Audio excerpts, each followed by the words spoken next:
हनुमान जी को ज्ञानियों में अग्रगण्य कहा जाता है। ज्ञानेनाम अग्रगण्यम क्यों कहा जाता है? क्योंकि वो चिद स्वरूप हैं।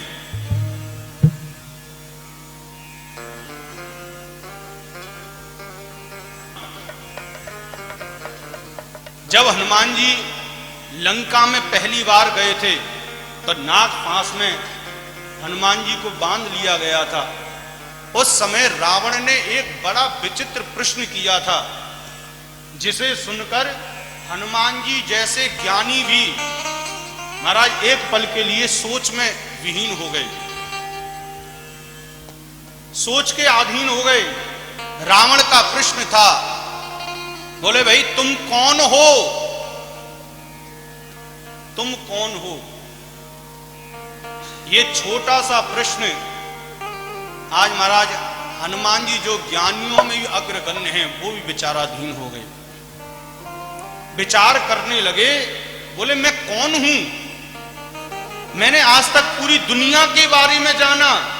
यदि ये पूछता कि राम कौन है तो 9 दिन की राम कथा सुना देता, लेकिन इसने विचित्र ही प्रश्न किया।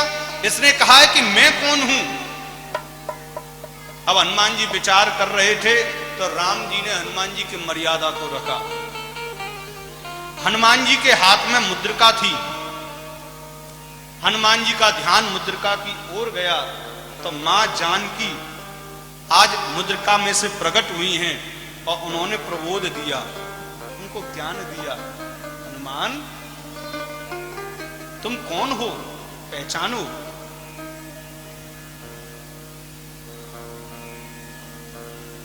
हनुमान जी ने जैसे ही मां जानकी के दर्शन किए तो हनुमान जी समझ गए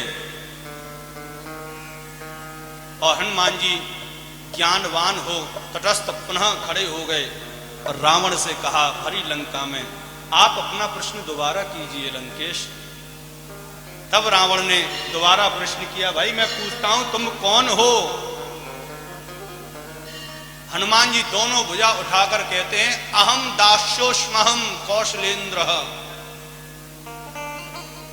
बोले मैं कौशल्या का पुत्र, दशरथ का पुत्र, प्रभु श्री राम का दास हूं।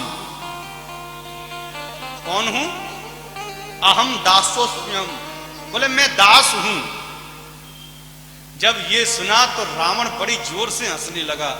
अरे राम राम राम, मैंने क्या सोचा था और क्या निकला। एक नौकर हो, एक दास हो। तुम दास हो, नौकर हो। महाराज हनुमान जी महाराज कहते हैं, अरे रावण जरा तू अपने आप को देख, तब मुझसे तुलना करना।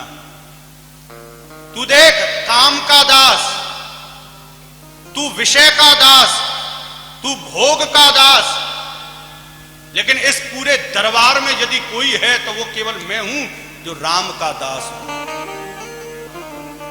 ज्ञान का मतलब जिसके अंदर दासत्वता का भाव हो, जो दास हो, जो अकिंचन हो, जो दासों का भी, ठाकुर के दासों का भी दास हो, वो चिद स्वरूप है।